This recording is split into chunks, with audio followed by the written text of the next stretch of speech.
Hi, welcome to another new video. I hope you guys doing very well, and in this video I am going to talk about how to change the Outlook view back to normal, and it will be a quick tutorial for you guys. So without any further ado, let's dive into the main topic.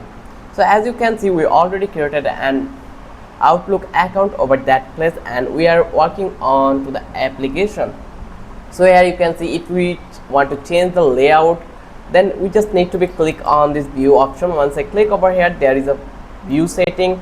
You can work through this option. Here you can see we have this option. We want to Outlook to sort your email to help you focus what matters more. So here if you can do it from this place, or you can change the layout from this place. So make it classic ribbon, you can change it simplified ribbon, then you can change the folder list, folder favorites, short folders, and also you can do it resize.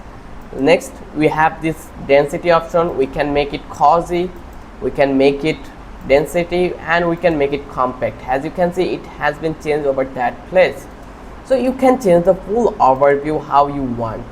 So you can say my day, it will be hide. If you click on, it will be hide again. So we have all the authorities over here when we click on view to change the outlet properly. So I hope this video was informative for you. If you love this video, then don't forget to subscribe our channel and don't forget to hit the like button. Till then, have a good day.